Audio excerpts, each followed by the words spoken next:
Speaking of exciting, not my pick of the week, which was the 2000 film Blood, the Last Vampire. This is an OVA, I guess, which turned into an anime series later on.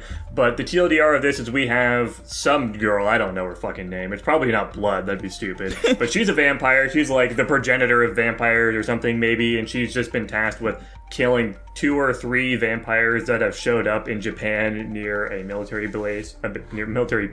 This is occupied Japan back in like World War II, I think. It's still there. Yeah, but like this is taking place back then. Oh, yeah. Anyways, we watch her, suss out who the vampires are and then kill them, and it's very short. It's like less. How exciting.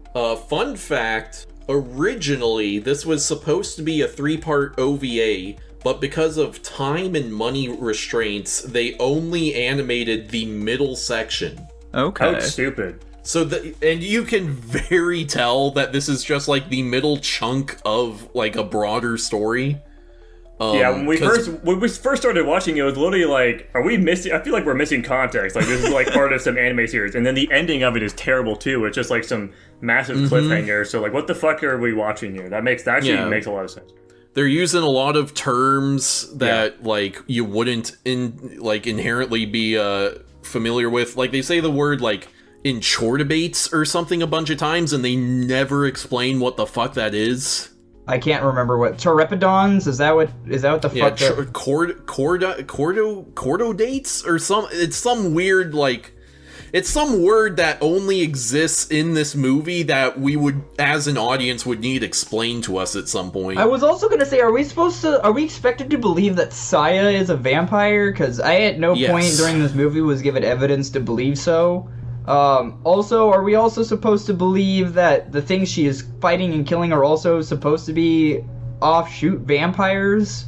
I assume there's some lore there that was explained in the first part of this script that we just don't get to see. I just remember how confused this movie left me.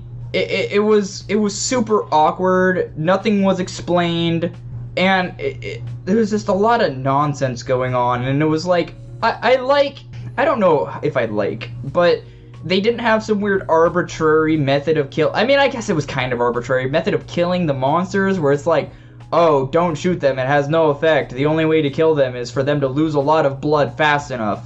Which, fine. I think making the That's way how to... you kill fucking anything. Yeah, but it's like, I think getting lost in the weeds of, like, making the way of killing, like... I guess I'll use Demon Slayer, since it's probably the closest thing here, since she had a fucking samurai sword, I guess. Is like, in Demon Slayer, you have to have a specific sword and cut their head off. That's how you kill them. That's fine. I don't know how I feel about the way in which they decided to handle the monsters in this, and I also just feel like the threat that the monsters have, besides like killing people off screen and then leaving the bodies for us to find. I don't know. I didn't feel invested in this, mainly because of the fact that Tanner explained there was a lot that felt like it was left out in the beginning. They left the ending on a cliffhanger. The middle part was kind of just whatever. I remember watching it, and I was like, I don't know. I think the biggest problem for me, that kind of makes these other problems we pointed out even worse, like it eliminates there being any sort of redeeming quality, is the vampires are just lame. They're not particularly fast.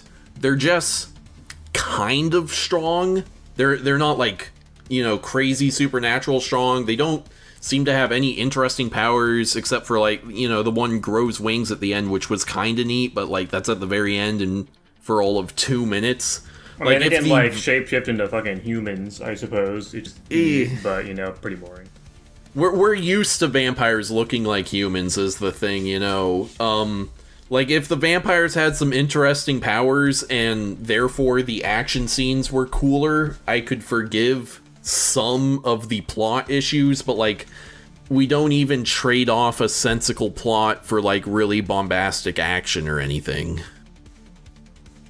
One thing with this movie, too, is the animation is very strange. It's kind of in that weird middle ground where they wanted to be really detailed with their character designs, but they just didn't have the budget to make that work in motion. Like, if you're looking at a still of character, I think they look fine for the most part. But once they start moving around, especially like the American guys, which have like really detailed faces, it just looks terrible because they just cannot have it like work smoothly at all. Some of the action scenes look fine, but like just like their talking scenes look really fucking awkward and bad for the part.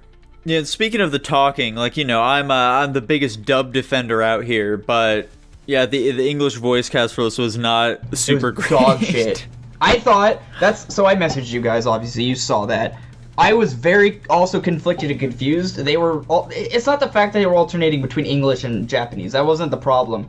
It was also the fact that, yes, the English dub, I guess, I checked the playback settings. The playback settings were in Japanese. I was like, shouldn't this whole movie be in Japanese? But whatever. But then, like, they alternated between speaking English and like, even amongst the characters, like, the nurse and Saya alternated between speaking Japanese and English for seemingly no reason. And so there was this because they're Americans in Japan, I suppose. I guess, but like, it's also that underlying context that we never got, so it didn't make any sense.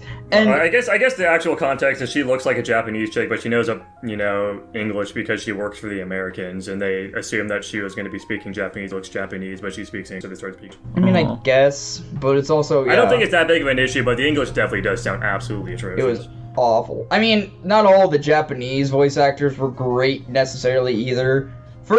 This was like the most Americanized like Japanese anime movie I think we've watched. I think there was more English in this movie than there was Japanese. And thank God for that. Is this the most American film we've seen yet? No, we literally watched The Patriot.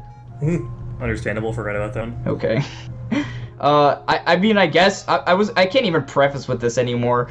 I think one of the biggest things here we could say, again, I made a comparable like movie comparison before that only I saw. I'm gonna throw this one out there as well to see if there are any takers.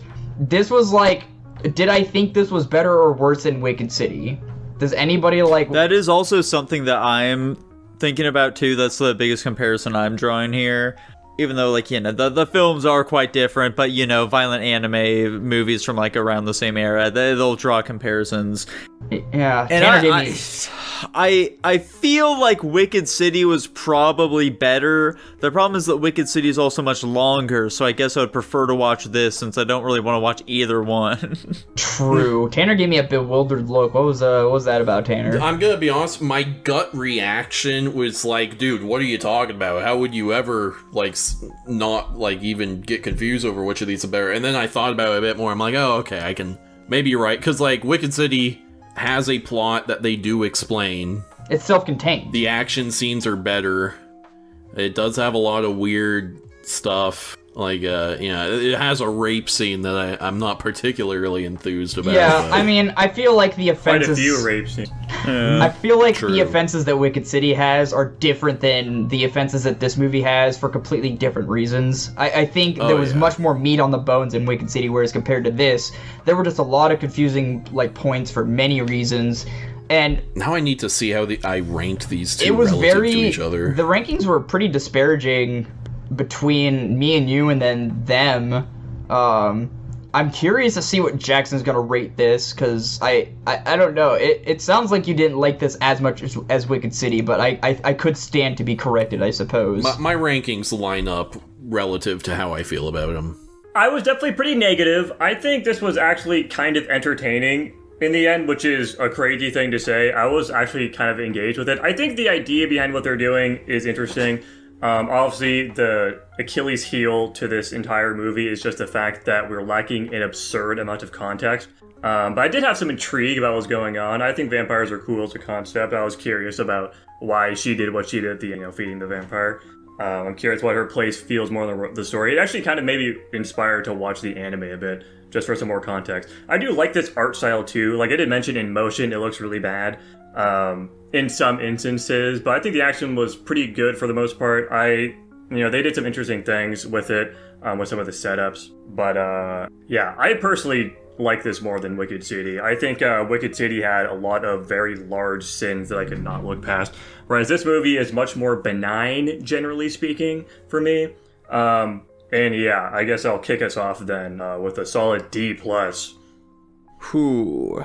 Well, I liked it less than Wicked City, so I'm giving it a D-. I liked it less than Wicked City as well. I gave this one a C-. Yeah, I also like this less than Wicked City. I gave it a C minus. Well, I didn't give it a C minus, but I'm giving it a C minus. That's fucking crazy. And it lands at a D plus overall. Yeah, I was gonna drop it in at D plus, but I looked at those movies. I'm like, I'd much rather watch this. I was originally gonna give this a C plus, so not too far off. I was considering giving it a C minus, but then after our discussion, I was definitely like, yeah, there isn't a ton dragging it up to like put into the average. I feel like it'd be really mean to all my other C tier movies to give basically not a movie a C tier. These discussions That's do help fair. a lot. I know I was being very transparent this time around, where, you know, I gave you guys my rankings after the fact, but I did. This week was rough. I think I needed the discussions for sure to like really get my thoughts ironed out on these movies. This was a strange week. It was very weird.